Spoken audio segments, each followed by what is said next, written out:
Hello, I'm Danielle, and this is Bookchara, and today you are watching episode 2 of my Read Like Graham challenge. So if you missed episode 1, I'll be sure to link it down in the description below, but let me just go ahead and tell you what this challenge is all about. My grandmother challenged me, instead of picking up books that have been recommended to me or that I've heard about on BookTube, she challenged me to read like her, and that means to pick up a book not knowing anything about it, never having heard of the book before, never having heard of the author before, and just reading for the experience. And who knows, maybe along the way I will find a new favorite. So I will tell you, I've already been to the library, and when I say that, these books will all come from my local library. I will also be using 4 spinner wheels to help me kind of narrow down my selection. Of the 4 spinner wheels, I only have to use 2 of those 4 prompts for the book to qualify for that month. So let's go ahead and spin the wheel and see what I got. So for the section of the library, I will potentially be choosing from nonfiction. For the cover color, I need to look for a book that is primarily white. And then for the first letter of the author's last name and or the first letter of the title, it will need to be an N. And the last page will need to end with a 4.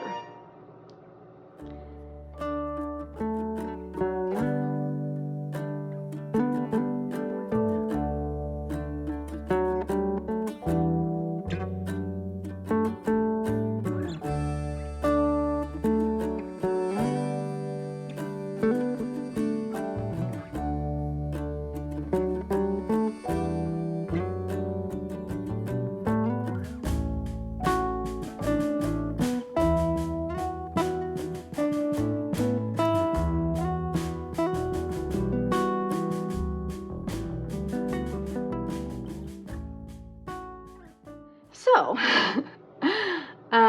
those prompts were not easy. This was not easy. Not only are there not very many authors whose last name ends with N, but there also aren't very many book titles that start with N. And then I wasn't feeling nonfiction at all, so I was doing my very best not to choose a nonfiction book. And then, yeah, the whole page number ending in 4. Okay. This was tricky. But I did finally make a decision. And I went with And Then She Was Gone by Rosalind Noonan. And obviously this cover's not white. It's not nonfiction, but it does end on page 314. So, first impressions, because I'm not allowed to read the synopsis. Really, all I can look at is the front of the book and the spine of the book. So, it looks like this girl potentially got abducted. That was honestly my first thought. And another book that I've read that is comparable to that would then potentially be The Shack by William Paul Young. And I have read that book more than once. Christian fiction, if you're not familiar with it.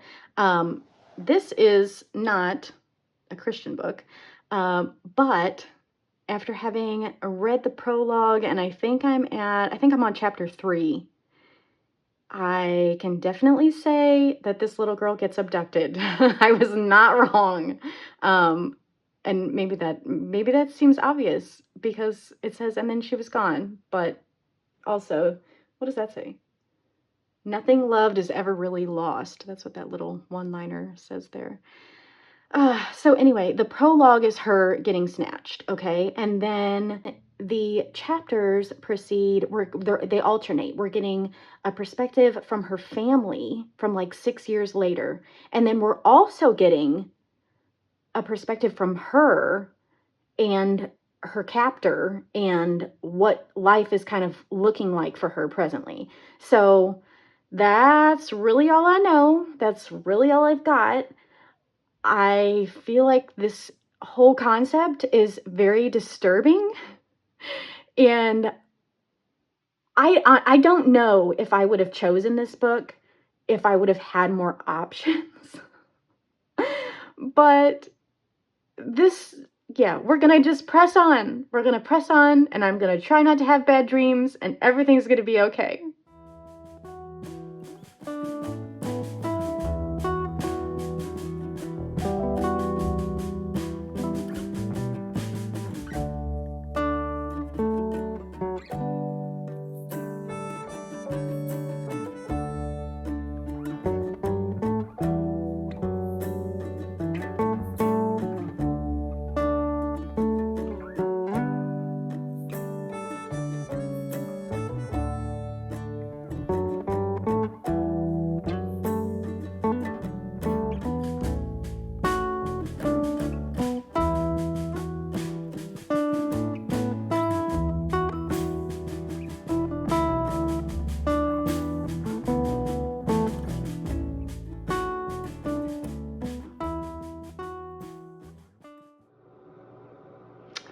I do not know what I expected, but we need to have a little chat. So, I've made it about 100 pages, and those went by very quickly. I will say that. This is different. So, basically, the girl, Lauren, that got kidnapped, she has already been found. So I say already. I just mean already in the book, not already like on the timeline, because she was being held captive by this man for 6 years. I think we've established that. So he gets caught because he decides to hold up like a convenience store. And the police get him, and he tells the police that his sister is like back at the compound and somebody needs to go check on her. So the police go over there, a social worker goes over there, and while they're en route, there's this conversation about how the timing is right and this could be Lauren O'Neill. So it's Lauren, and as you can imagine, she has really been through some very traumatic things. She was raped at age 11 by this man. He had impregnated her by age 12, and by age 13, she had given birth to a baby. The baby lived until about 3 years of age and then passed away because the bad guy didn't think it necessary to seek out any kind of medical care for her. Oh my gosh. Okay, so there's that, and then there's all of just the mental abuse that has happened. Just this poor girl, this poor girl. And there was like even mention of like a Stockholm syndrome, which I don't know a whole lot about, but what I can tell from this story, she really came to see this bad guy as like her only protector and her only provider and her only just everything. And even now that she's been rescued, she still is like trying to get back to him. That's how bad it is. So her family, they just thought it was going to be like, oh, Lauren's back and there's this happy reunification, and you know, we're just swiftly on our way back to being this happy family, this happy whole family. No, that's not going to happen. She believes that her family doesn't love her, and that they did not look for her, even though none of that's true. This is what she believes. And yeah, it is going to be a long road. So I'm like, I don't know what I thought. I don't know if I thought we were just going to get, like, this whole book was going to be about her being held captive, and maybe it was going to be about, you know, maybe how they eventually found her, but not, I did not expect this direction of like finding her right away, and then the actual hurdle being like the trauma. Oh my goodness. So yeah, I'm like, there's 200 pages left. What is going to, how is this going to go down? So I'm definitely like captivated. It's obviously a hard hitting book. It's hard subject matter, but like, I want to know what's going to happen. So anyway, I mean, this may be like, at the rate this is reading, this may be one of these vlogs where I don't check in with you very often. And that's okay, because when I am checking in with you, I have a lot to say. So it's all good. Yeah, too soon to say, but it is reading quickly, and it is taking a completely different direction than I could have anticipated.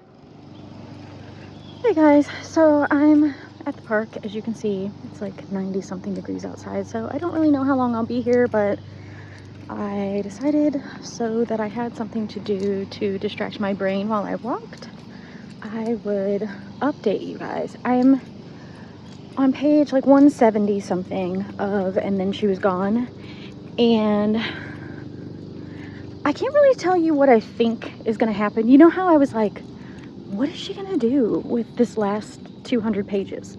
So I have a theory now. And I can't say, because I don't want to spoil it. I'm still not 100% sure about the writing, and I'm also not 100% sure like who our main character is even supposed to be right now, because we get just like everybody's perspective. It's wild. Like, you know, it's definitely like that omniscient, omnipresent, like narrator type thing. I was gonna mention kind of my feelings toward a couple of the characters. And one thing I definitely want to tell you is that we now have an element of horse therapy, or like equestrian therapy or whatever, to kind of help Lauren sort out some of these feelings. So I'm loving that, because I'm a horse girly. I'm definitely a horse girly. But yeah, like Lauren's mom, Rachel, she's pretty unlikable. Lauren's little sister, Sierra, pretty unlikable. I do like the social worker. I'm trying to think of her name. I want to say it's Paula. I do like her, and I think you're meant to. And then Lauren's a tough cookie. She's a tough cookie. It's hard not to like her. She's just so resilient. So, the dad, Dan, he's kind of a little bit of a cinnamon roll, which every story needs one of those. So yeah, the bad guy, they have like interviewed him, like the police man in charge of the case, or one of the FBI agents. I honestly can't keep everybody straight, and I'm finding that there's some details that I'm just like, did I really need to know that? So, anyway, the bad guy's like denying everything. Shocker, right? But he's saying like, oh, you know, I didn't kidnap Lauren. I rescued her from a bad home environment and all these things. And he's also denying that she ever had a baby. So that's interesting. So yeah, I'm definitely like not, it's not that I don't like it. I'm not saying that. I'm just undecided still. So stay tuned.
You know that feeling when you record an entire clip and realize you had something on your face the entire time?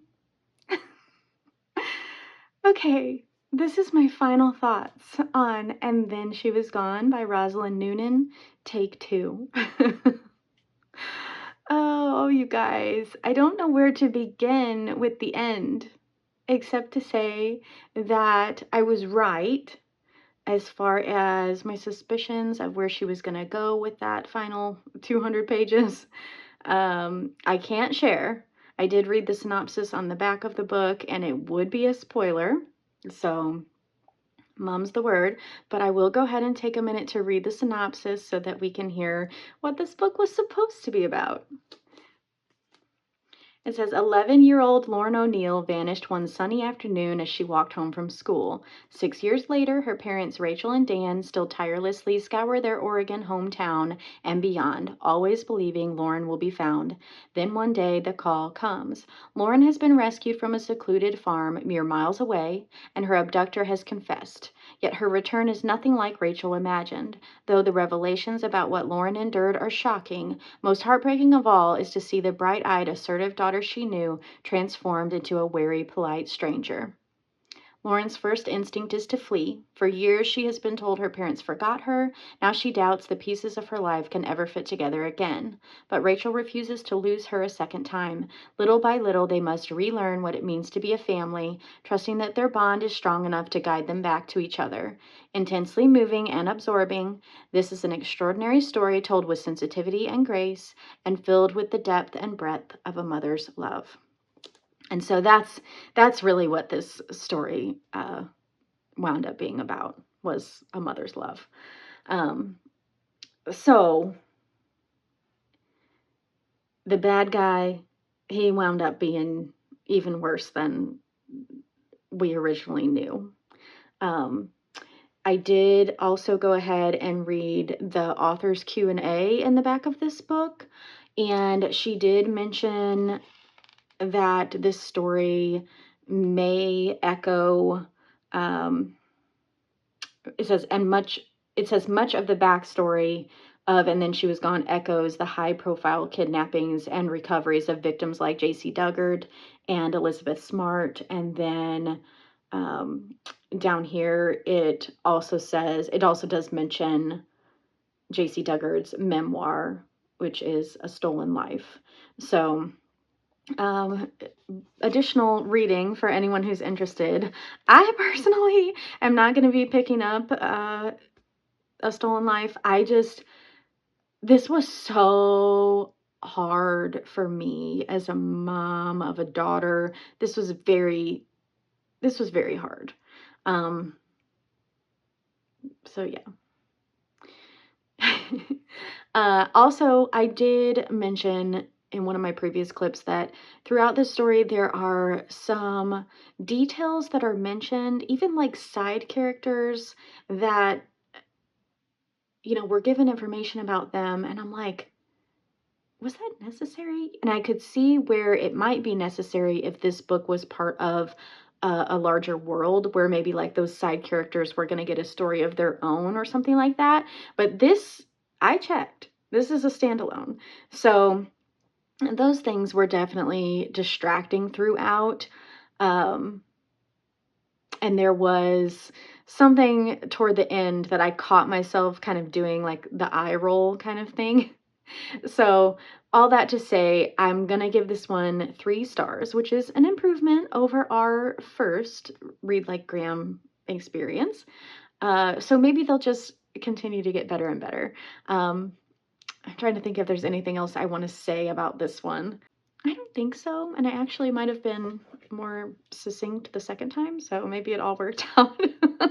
uh, Anyway, let me know down in the comments if you've read this book before or if this is something that after hearing about it, you're interested to pick up. There's definitely an audience for this book and for even Rosalind Noonan's type of writing. I don't think I am the audience, but I can definitely acknowledge that there are people who will potentially enjoy this story and enjoy this writing. Let me know how your reading month is going so far, or if you aren't sure what to say, leave me a tree emoji. As always, please remember to like, comment, and subscribe, and I will see you next time with another video. Bye.